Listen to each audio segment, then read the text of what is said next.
Welcome.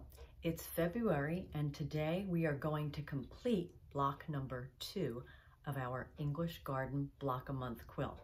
I'm Jennifer Waldman with Utterly Simple Designs. We've had a couple of comments or questions about how to get to our fabric requirements and the written instructions. So I just wanted to clarify that on our website at the top, there are tabs, and one of the tabs says BAM, Block a Month.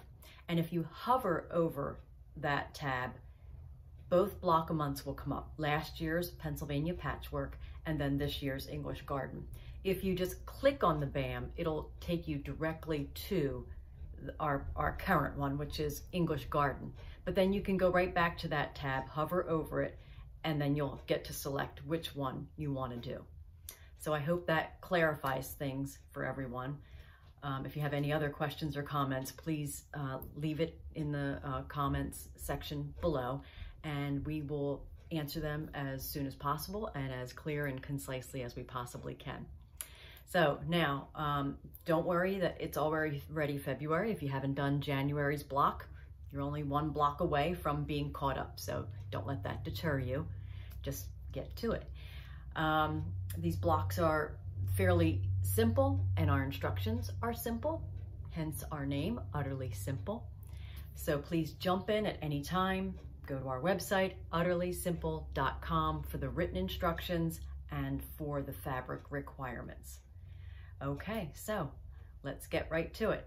And we're going to complete block number 2, Flying X. Here are the cutting instructions for the Flying X block, February's block number 2. It's a 9.5 inch unfinished block. So from your red fabric, you're going to cut one 4 1/4 inch square. From your green fabric, you'll cut one 4 1/4 inch square.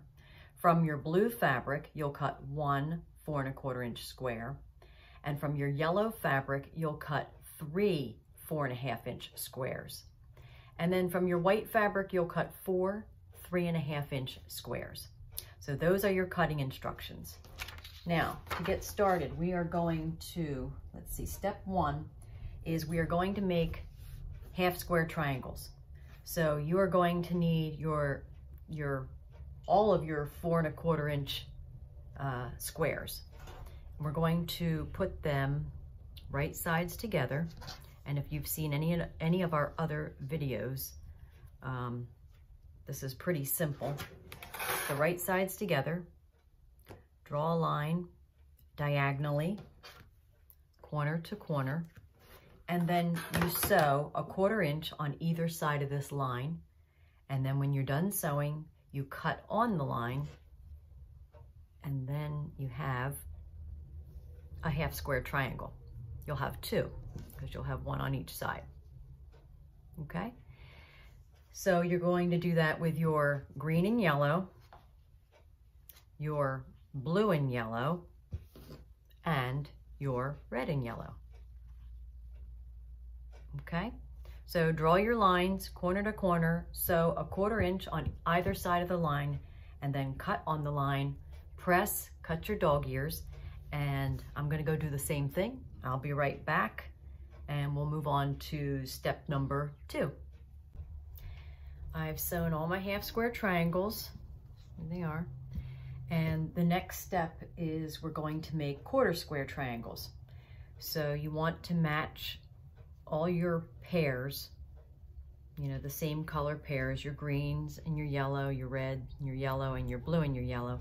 And you want to match them up opposite colors. So right sides together, opposite colors.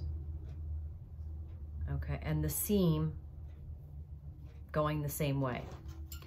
And this time we are going to draw a line diagonally from corner to corner and perpendicular to the last seam that we sewed.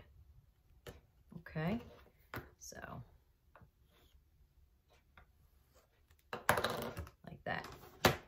And then after that's sewn, or you don't sew the line, you sew a 1/4 inch on either side of the line, then you cut on the line, and then you're left with a quarter square triangle. okay? And you'll have two, because you'll have one from that side and then again, one from this side. Okay, so we'll do that with all of our, make sure your seams are nice and nested together there when you do this, when you go to sew. But I'm just going to draw all my lines corner to corner. So 1/4 inch on either side of the line, and then make sure you're drawing that line perpendicular to the seam that you sewed last to make your half square triangle. Okay. All right. So I'm going to sew 1/4 inch on either side of the line. I'm going to cut on the line. I'm going to open, press, and cut my dog ears. And then we will come back for step 3, which will be to assemble the whole block. Okay, I'll be right back. Okay, so I have all my 1/4 square triangles sewn. And now we're going to lay out the block using our 1/4 square triangles and our white 3.5 inch squares. Okay, so we have our greens, our blues. Let's see, is that in the, there we go, okay.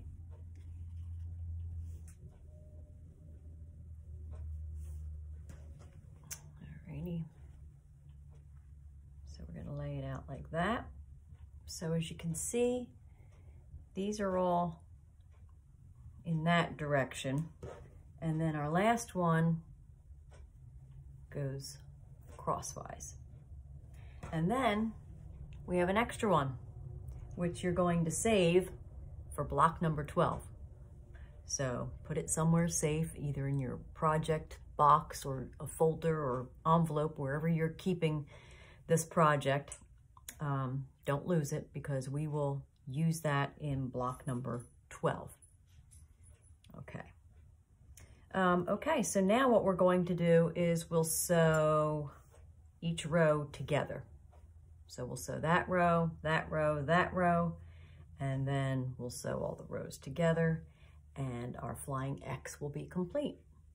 So I'm going to go do that, and I shall be right back.